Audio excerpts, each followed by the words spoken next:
history of Ireland is rich in fact and legend, struggle and triumph, idealism and achievement. It is the story of an invulnerable faith.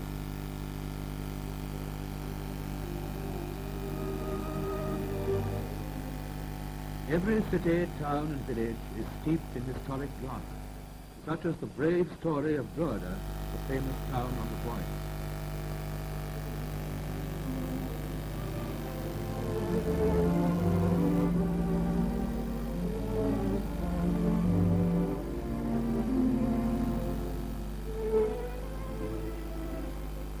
It was here, at the mouth of the Boyne, that St. Patrick arrived over 1,500 years ago.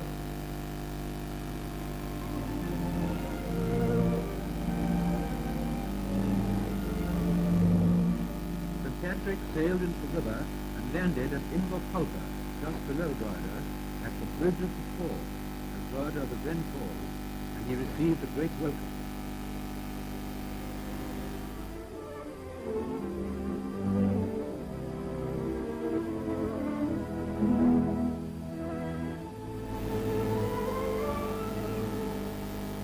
From Drogheda he made his way along the valley to Slane, and was impressed by the ready acceptance of the faith by the people.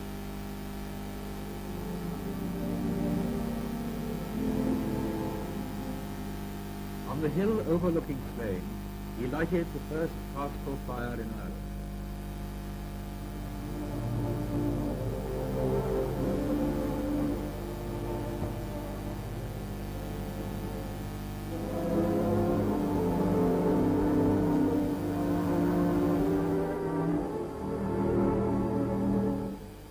Some idea of the civilization St. Patrick found in Ireland can be gained from descriptions of the great mounds and earthworks still to be seen in the Boyne Valley.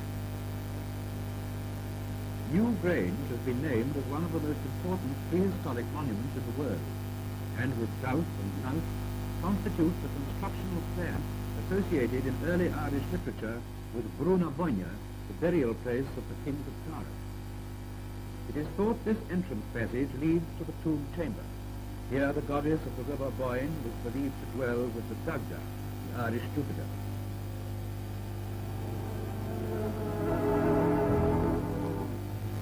Through the centuries, nature has lovingly covered the remains with trees and grass, hiding examples of the skilled and patient craftsmanship.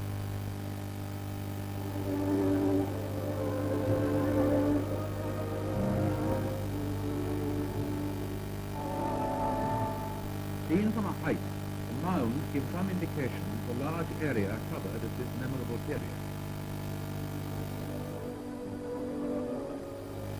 In Drogheda, long before it became a walled town, old bardic tales refer to a mound, later known as Millmount, in the plain of Mar Bra. Here in the 9th century, Torgesius the Dane had his fortress headquarters. The Martello Tower on the summit is of more recent date. 3 stone crosses stand amid the ruins of Monaster Boyce, a corruption of the Latin Monasterium Boeticii, Monastery of Boetius, who lived in the 5th and early part of the 6th century. With the acceptance of Christianity, monastic life began to play an important part in the establishing of the church in Ireland. Abbot Muiredach's cross is of great merit in design and execution, the figures representing lessons from the scriptures. The name of the craftsman has long been lost, but the carved figures remain after 1,000 years. The practice of erecting such crosses is peculiar to Ireland and Great Britain. The North Cross is probably the oldest. The stem became so badly corroded that it was recently replaced.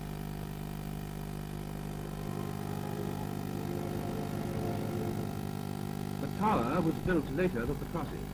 110 feet high, it served both as head and lookout against the invader. Though Monaster Boyce suffered destruction, the work of the monks continued.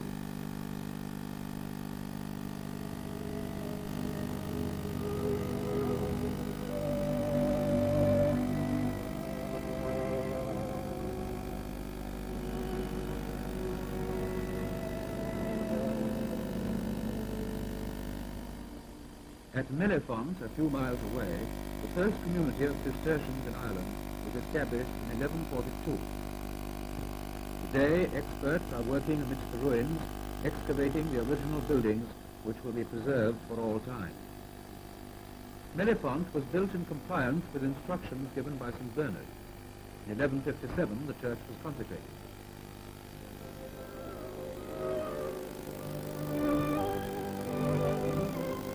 Although the years between have brought upheaval and poverty, the Cistercians never ceased to work. Mellifont rises again at Colon, a few miles along the valley. An empty mansion was acquired, the church built, and the grounds are being cleared.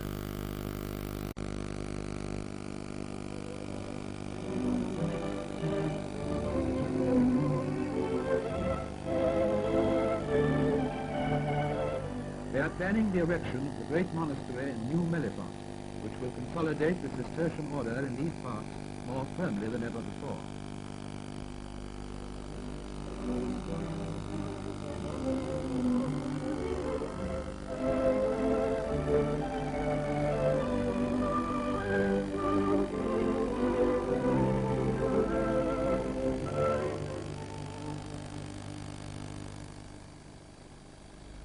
Drogheda contained many abbeys. On the left is the Magdalene Tower, all that remains of the Dominican Abbey founded in 1224 Christian Italy. On the west side is still the Priory, built by the Augustinians, still known as the Old Abbey. It is thought to be the site of a monastery founded by St. Patrick, later destroyed by the Danes.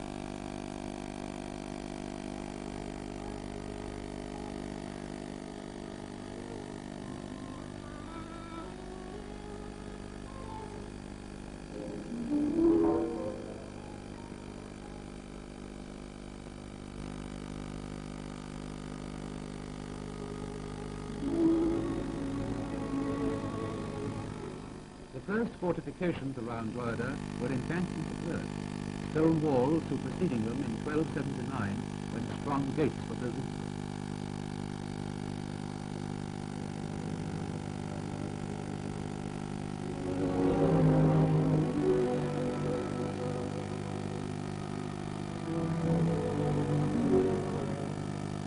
Only St. Lawrence's Gate stands, one of the most perfect examples of old Irish gateways.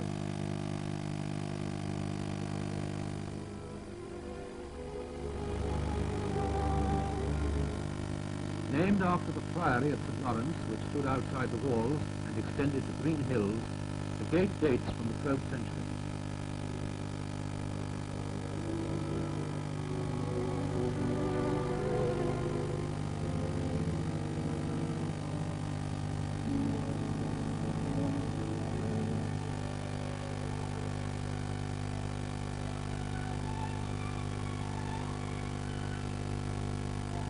At the foot of Millmount, on the Mead side of the river, stand the remains of Buttergate, or Westgate as it was then called.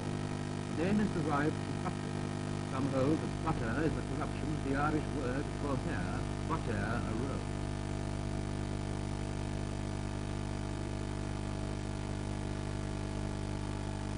Outside the walls, on the edge of the sea, stands the Maiden Tower, of Elizabethan age, once a lookout and signal station.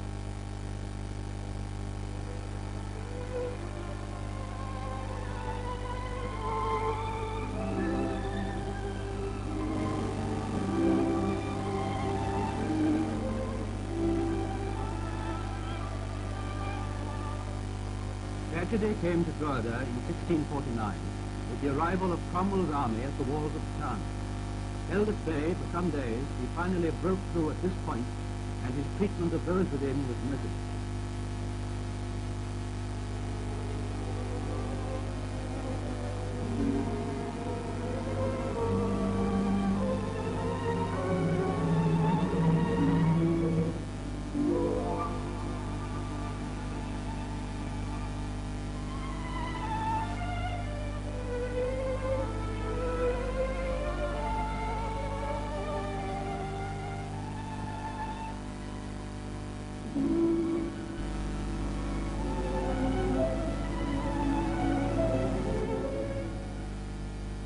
But the faith of St. Patrick is invulnerable, and in Drogheda's West Street stands the Plunkett Memorial, tribute to a great and saintly man. 20 years after Cromwell's massacre, Dr. Plunkett returned to Ireland from his studies in Rome to become Archbishop of Armagh. Working against time, he held 2 synods and 2 ordinations, and within a month administered the sacrament of confirmation to more than 10,000 persons. Archbishop Plunkett was arrested and charged with plotting to overthrow the civic authority. The trial failed, and he was called to London on a charge of high treason. False evidence and paid witnesses resulted in the Archbishop being found guilty. Dragged through the London streets to Tyburn in July 1681, he was hanged, drawn, and quartered. Later, his body was smuggled over to Germany by the faithful Father Corker. As the Blessed Oliver Plunkett addressed the great crowd gathered to witness the execution, his calmness and spiritual strength made so deep an impression that many wept and prayed. In 1721, Blessed Oliver Plunkett's head was brought back to Drogheda by Primate Hugh MacMahon, and is now enshrined on an altar in St. Peter's Church, that his greatness may never be forgotten.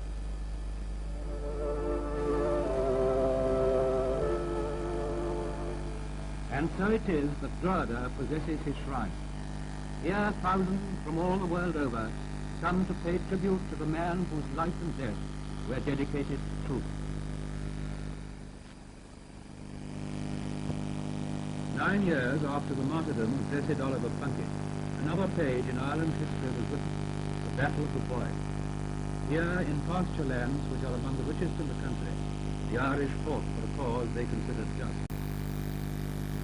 The valley of the Boyne has been described as one of the most historic places in Ireland, the seat of kings, of parliament, and of famous monarchs.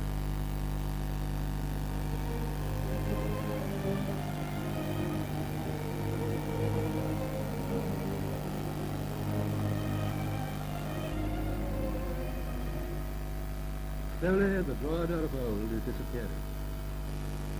The Martello Tower on Mill Mount is crumbling, and the city walls are gone. Only a few of the original whitewashed cottages remain.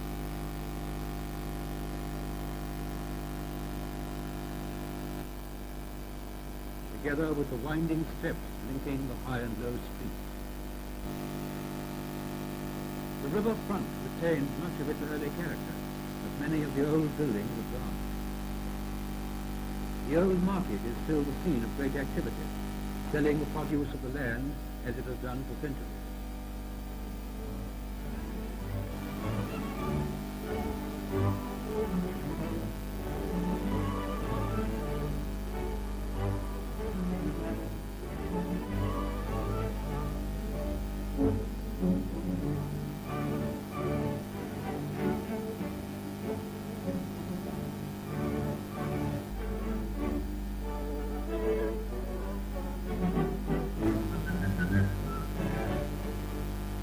Until recently, the toll was used for assizes, courts, and council meetings. But today, the administration of the borough of Drogheda is carried out by Alderman Walsh, the mayor, and 11 aldermen and councillors, in contact with the county manager and the borough surveyor in the council house. Only when in special session do the members wear their green and gold robes of office. Here are exemplified the advantages of wise local government by men who are of the people, whose welfare is their sole concern.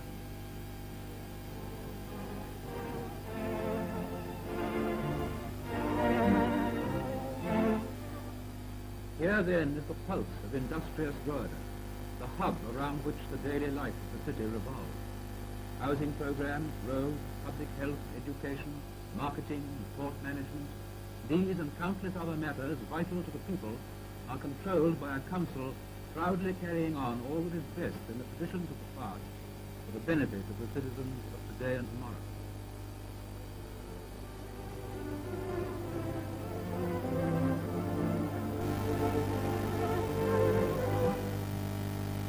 The treasured possession of the council is the Book of Freemen, containing the names of many famous people who have fought for Ireland's rights and freedom.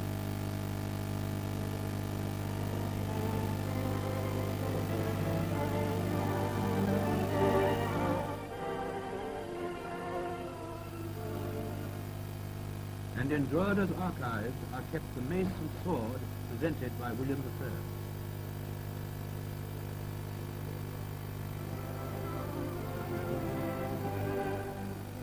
The mace is a perfect example of the work of the silversmith, and its costliness bears witness to Drogheda's long-standing importance. For from the earliest period of municipal government, the town was considered in privileges and political consequences equal in status with Dublin, Waterford, Limerick and Cork.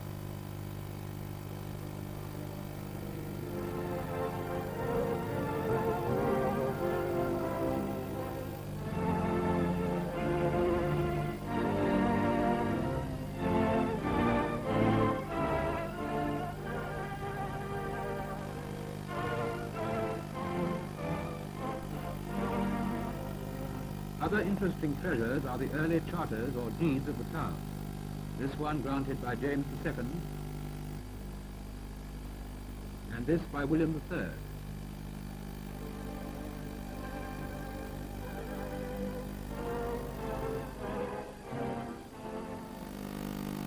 The River Boyne has facilitated Drogheda's commercial development more than any other factor. On the quayside, next to the customs house, is the harbour office, centre of river control.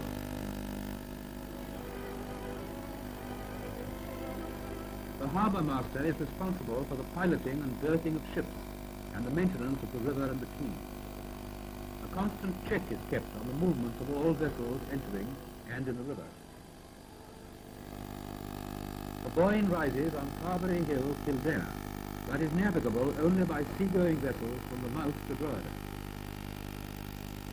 Leading lights guide ships into the river channel, a point at which their beams cross indicating the way in.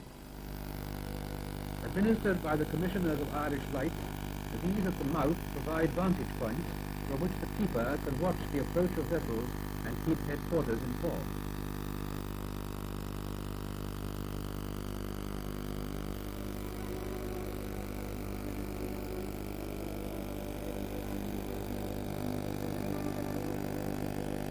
Once in the river, a vessel is kept to the channel by tall stone guides, which at night carry navigation lights. Between the guides, dredging is constantly carried out.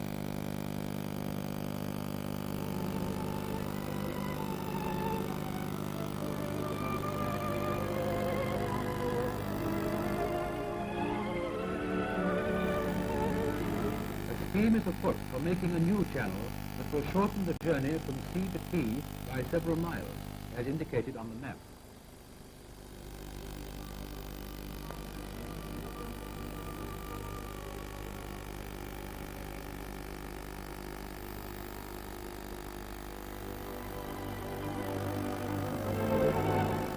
The approach of a ship has been reported and the pilots go to their boats.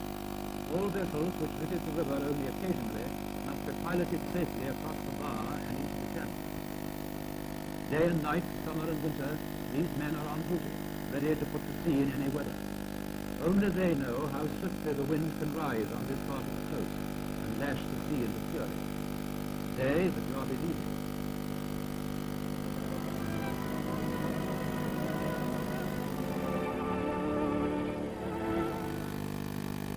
The pilot boat is with the arriving ship now, and she is moving into the river. Before 1759, the channel could only accommodate vessels up to 400 tons. Then the channel was dredged and the harbour completed, £2,000 being granted for the work, and a similar sum in 1761. Today, ships for the displacement up to 9,000 tons can negotiate the channel at high tide.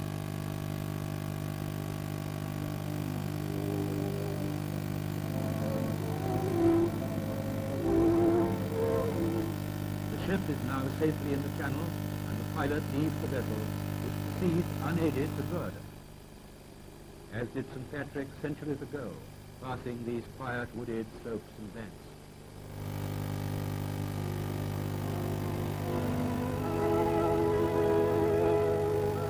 Here is the position of the boat moving towards Drogheda.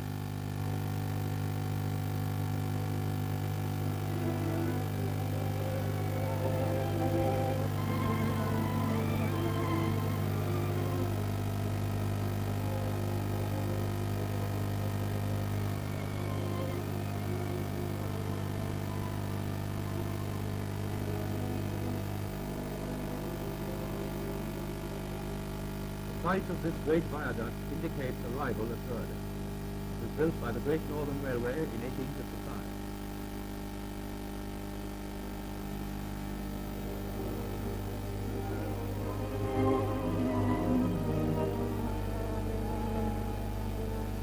The slender arches, built of local stone, provide perfect frames for the pictures created by the town beyond.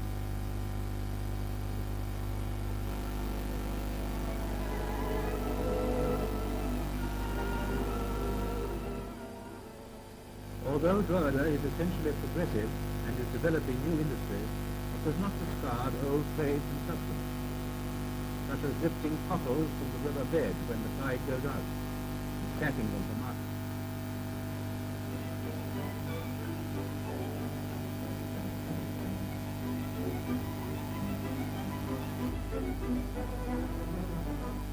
And the making of nets for catching the famous Boyne salmon. The fishermen doing this during the closed season. They use special tough string and work with a large wooden needle. Each knot is tied with a rapid twist of the wrist. All nets are finally tarred to preserve them.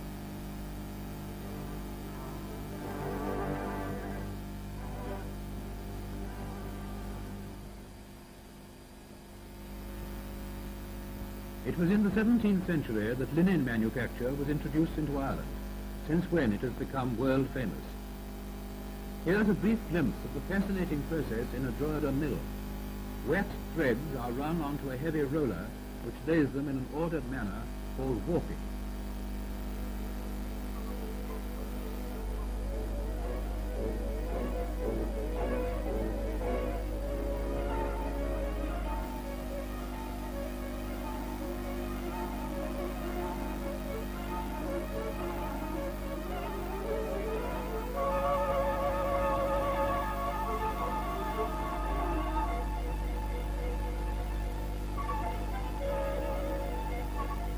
The loaded rollers are fed to the looms where the finest weaves are handled.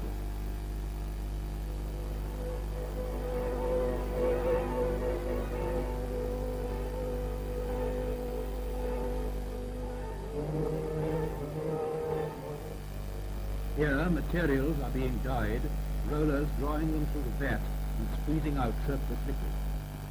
As early as 1790, linens were Drogheda's principal export.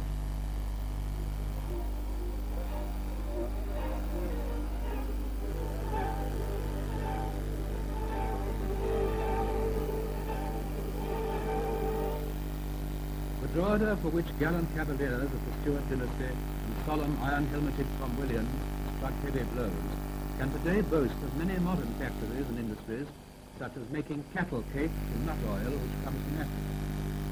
Ships bring the drums of oil right up to the factory. This industry has expanded rapidly and is important in relation to Ireland's self-sufficiency plan. By the way, owing to its geographical position, the port of Drogheda has always been one of the principal centres for the export of cattle from the adjoining county of Meath.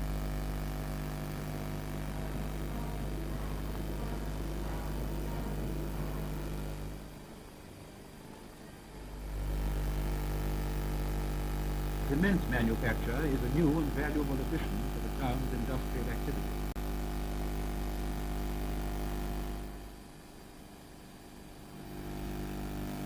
Here's the quarry where blasting is taking place.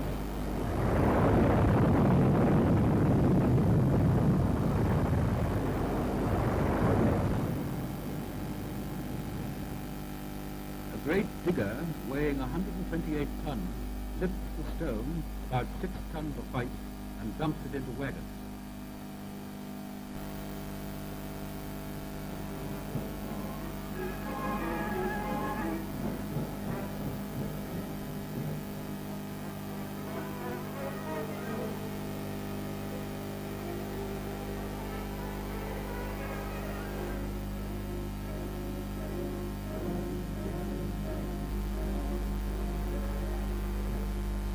Overhead cable cars carried off 140 of them on an endless journey.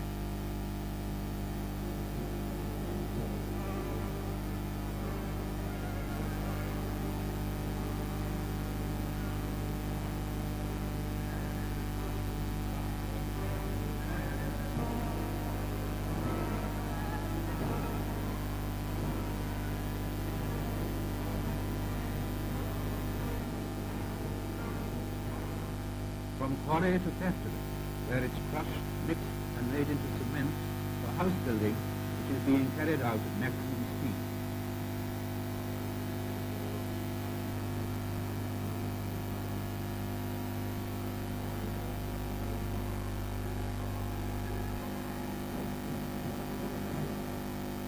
New houses demand new roads, miles of them, for Drogheda is growing apace, though its ancient parts are lovingly preserved.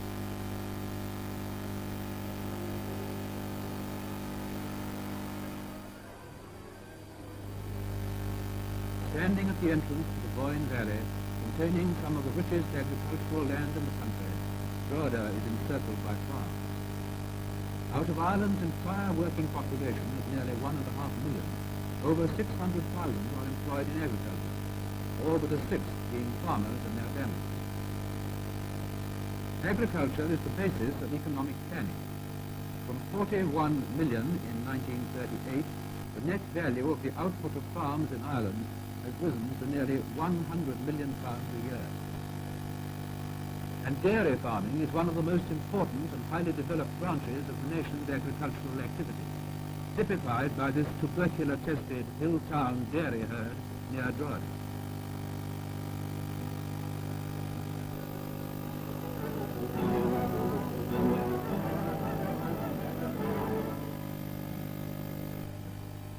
On Ireland's fine modern dairy farms, every scientifically approved device is employed to ensure scrupulous cleanliness and to expedite milking operations.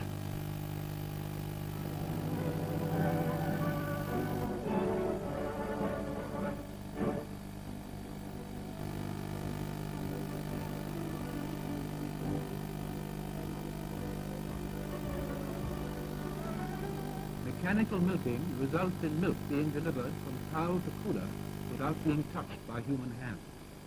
And it is this rich, pure milk which is supplied to Drogheda's new modern hospital, where maternity work and antenatal and postnatal departments are proving a boon to mothers from a wide area. They bring their babies for regular observation and receive expert advice on diet and all other matters from the sister doctors.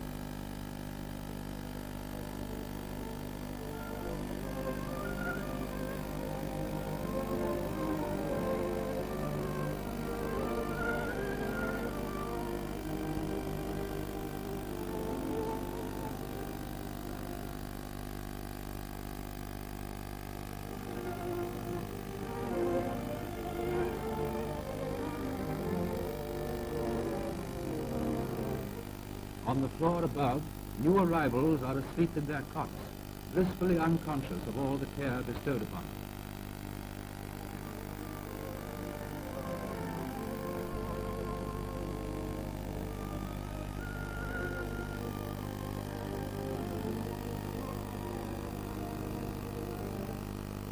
The hospital was built by the medical missionaries of Mary and carries out an extensive training system for young sisters entering the medical profession in any or all of its branches.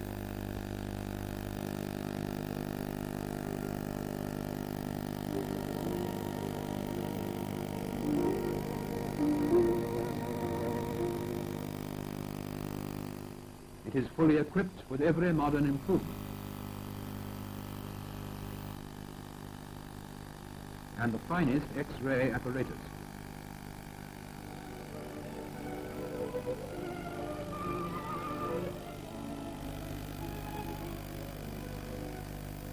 Here, a doctor is removing the plaster which has encased an arm for what has seemed centuries to its young owner.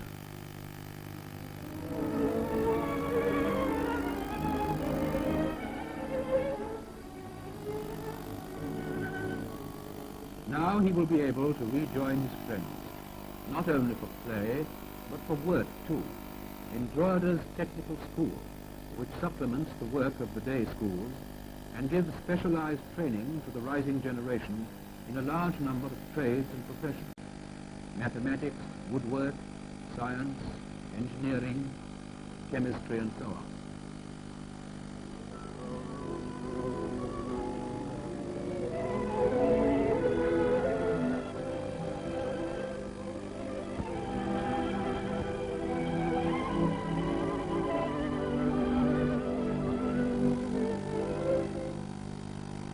Girls, too, learn all branches of housewifery and qualify in domestic science, commercial subjects, dressmaking, and become experts in housecraft generally.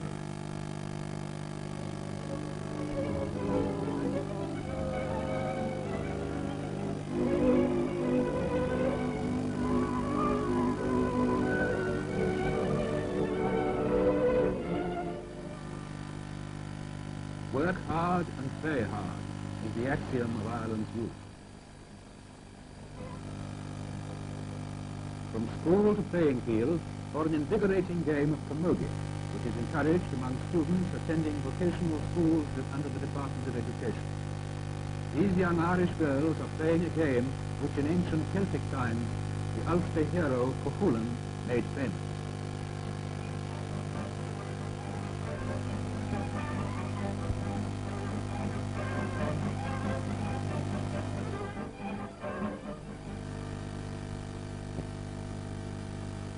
But the sport of sports, the sport of kings, the sport which indeed is also an industry, centres round the horse.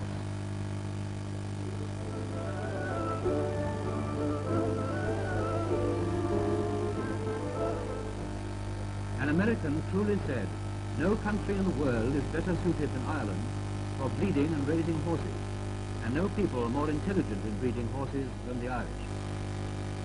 Horse breeding is the basis of a wide export trade. In 1944, nearly 3,400 horses were exported with a value of over £900,000.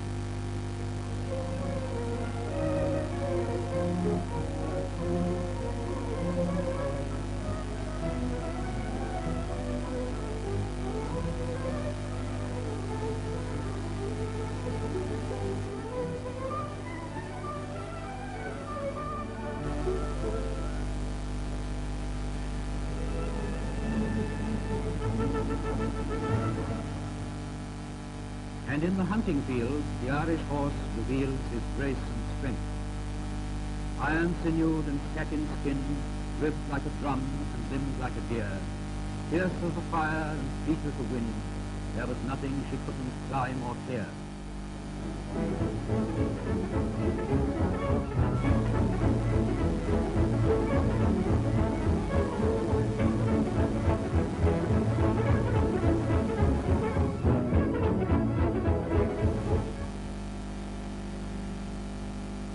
The Drogheda we see now is as new as the sunrise, yet as old as the oldest hills.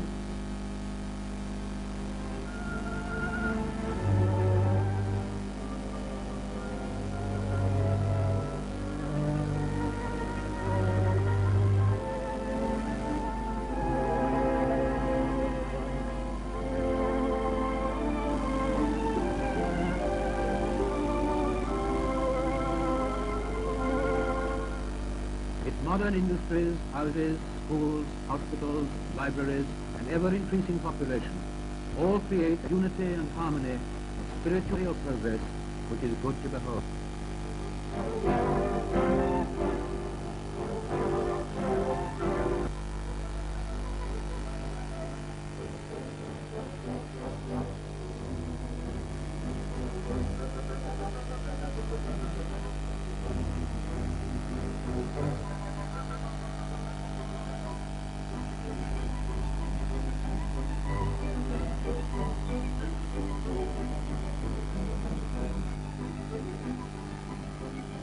And someone who prefers one horse pup, affectionately known as the King of Drogheda. Having travelled the world, he has returned to the old town to devote his life to charity.